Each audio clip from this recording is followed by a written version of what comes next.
ადამიანებს არ უხდიან ხელფას. ჩვენი თანამოქალაქეები იხჩობიან ღალებში. ჩვენს თანამოქალაქეებს ჭიათურაში არ აქვთ ნორმალური საავადმყოფო, არ აქვთ ნორმალური საგანმანათლებლო დაწესებულება. ჩვენი თანამოქალაქეები ჭიათურაში ვერ სუნთქავენ ნორმალურ ჰაერს, სვამენ მოწამლულ წყალს. მიმდებარე სოფლებში ყველა მნიშვნელოვანი სასოფლო-სამეურნეო სავარგული განადგურებულია. სოფლები დიდი ნაბრალებით არის დასერილი და სახლები მიწაშია ჩატანილი. და ამ დროს ჭიათურელები არიან ბედის ანაბარა მიტოვებულნი. საქართველოს ეგრეთ წოდებული ხელისუფლება ამბობს, რომ ეს კერძო დავა და სინამდვილეში ყოველდღე აძლიერებს ვინმე სოცკის, სხვა ინვესტორებს, სხვა მძარცველებს.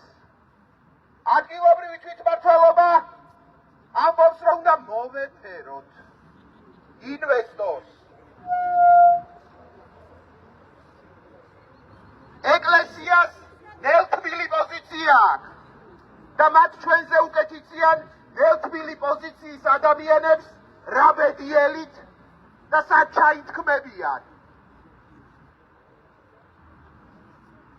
პროფკავშირები, ეგრეთ წოდებული ცენტრალური დელისის მეტროს პროფკავშირები წყალს არიგებს დელისის მეტროსთან და არის ყველა პროვოკაციის მონაწილე გაუბედურებული ხალხის წინააღმდეგ. პოლიტიკურმა პარტიებმა ზოგიერთმა დღეს გაიგო 1 მაისი, რომ ხრუშჩოვის და ბრეჟნევის და კოსიგინის და იაგოდას დღესასწაული არ არის და ბრძოლის დღეა მთელ მსოფლიოში ინდოეთიდან დაწყებული კანადით დამთავრებული ყველგან. მოკლედ მეგობრებო, მხოლოდ თქვენი სოლიდარობის იმედი აქვთ ჭიათურელებს. აღარ არის დრო თავზე ნაცრის დაყრის და იმის თქმის, რომ ჩვენ ვართ ჩაგრულები, გვიჭირს. გავიგეთ ეს ყველაფერი. ხეხზე ადგომის დროა, ბრძოლის დროა, სოლიდარობა ჭიათურელებს. ის ოლიგარქია საქართველოს დედაქალაქში, საქართველოს რეგიონებში და მთელ მსოფლიოში.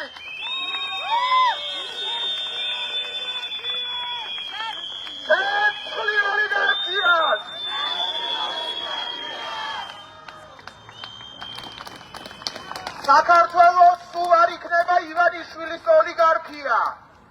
საქართველოს მუდმივად არ ექნება არჩევანი ივანიშვილის ოლიგარქიას ან რაღაც ნეოლიბერალურ სისტემას შორის. ერთ დღეს საქართველო კეთილდღეობის სახელმწიფო იქნება და ამ სახელმწიფოს ეყოლებიან თავისი გენერლები და პოლკოვნიკები. ისინი იქნებიან სოციალური მუშაკები, რომლებიც შეასრულებენ ამ ქვეყნის, ამ სახელმწიფოს სოციალურ ფუნქციას. მაგრამ ჭიათურას არ უჭირს დღეს. დასავლეთ საქართველოში არის პატარა მშვენიერი რაიონი, გალაქტიონ ტაბიძე, სადაც დაიბადა, აკადემიკოსი კორნელი კეკელიძე, სადაც დაიბადა, ჯებალ ქარჩხაძე, სადაც დაიბადა, კათალიკოსი წინცაძე და ასე შემდეგ.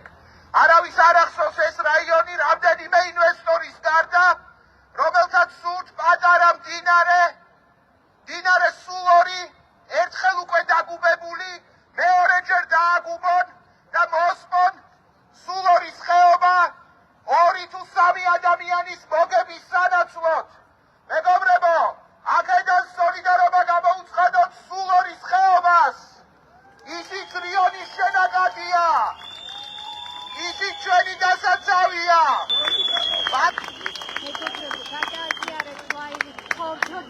მეგობრებო, ერთ დროს ჩვენ გვეკოდა, რომ სიტყვის თავისუფლება გარანტირებული უფლება იყო, რომ მას არავის შეეხებოდა, სულ გვექნებოდა და ამიტომ აუცილებელი იყო მთელი ენერგიის გადატანა სოციალურ და ეკონომიკურ უფლებებზე. მაგრამ როგორც აღმოჩნდა გაუჩნდა. დღეს ჩვენ ცხოვრობთ ისეთ ქვეყანაში, სადაც სიტყვის თავისუფლებას არ ხეშია. დღეს გავრცელდა ცნობა, რომ უამრავი ადამიანის ბესიტყვეთ ქცეული გადაცემა, რეალური სივრცე შეიძლება დახუროს აი ამ სუბუქი პროპაგანდის მინისტრმა, ბატონმა ვასიკომ ახლაფერიძე. სოლიდარობა რეალური სივრცის კოლექტივს. მეგობრებო, გარდა ამისა, ბოლო პერიოდში ჩვენ საზოგადოებას აქვს ნამდვილი სიმბოლო.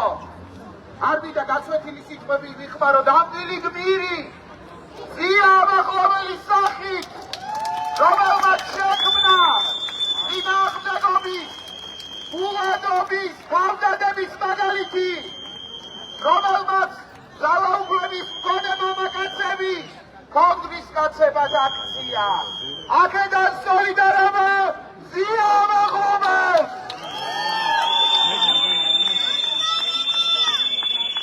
მხოლოდ სულორს არ უნდა მივაწვდინოთ ხმა, მხოლოდ ჭიათურას არ უნდა მივაწვდინოთ ხმა. სამწუხაროდ ბოლო 30 წელიწადმა წარმოქმნა კიდევ ერთი საქართველო, საზღვარგარეთ მცხოვრები საქართველო.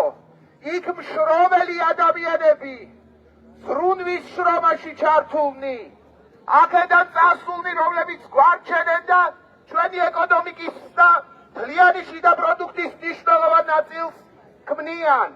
ჩვენი ემიგრანტები, რომლებიც ზოგიერთი გაექცა აქაურ განათლების სისტემას, მის ავტორიტარიზმს და უნიათობას და უმეცრებას, ბევრნი არიან საზღვარგარეთ, ისინი გვაძლიერებენ და მე ვიცი, რომ დღეს დაახლოებით აი ამ პერიოდში ახლა ამ წუთას შეკრებილნი არიან ბერლინის ცენტრში მოძრაობა გზის წარმომადგენლები საბირველ მაისო დემონსტრაციაზე და სოლიდარობას უცხადებენ ჭიათურას.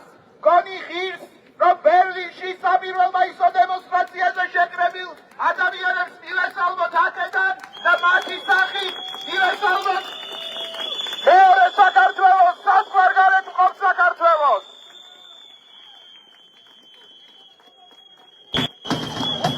მეგობრებო, მოსაბჭოთა დიქტატურები განსაკუთრებით ერჩიან არა მხოლოდ მედიას, არამედ პროფკავშირებსაც.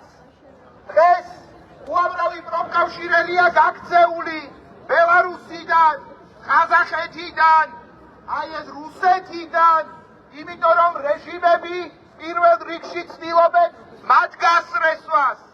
პატარა ხმაც არ უნდა ამოიღონ შრომელებმა, მათი პატარა მოძრაობაც კი აშინებს ხოლმე რეჟიმებს და ბოლო დღეებში ჩვენ ვნახეთ, როგორ შეუდიეს პროფკავშირ ლაბორს, როგორ შეუვარდნენ ოფისში, როგორ შეეცადნენ ამ ხალხის შეშინებას, როგორ დაუცაცხანეს, მაგრამ არაფერი არ გამოუვიდათ.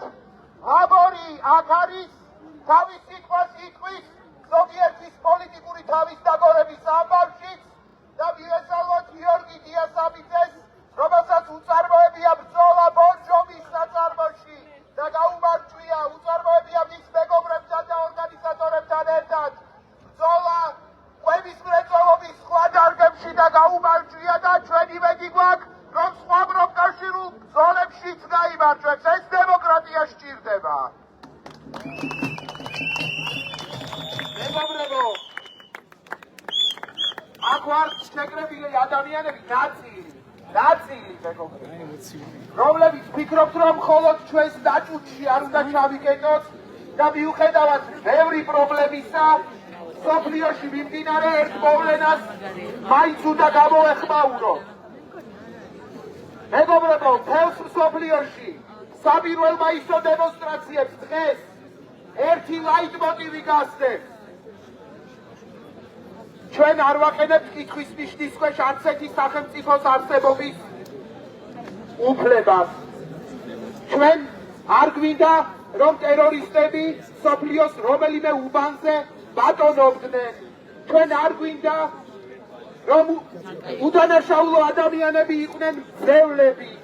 უბრალოდ მთელ მსოფლიოს თბილისიდანაც უნდა ივაწვდინოთ ხმა და ვთქვათ ღაზას სექტორში ბავშვების, მოხუცების, ქალების, უდანაშაულო ადამიანების უნდა დასრულდეს.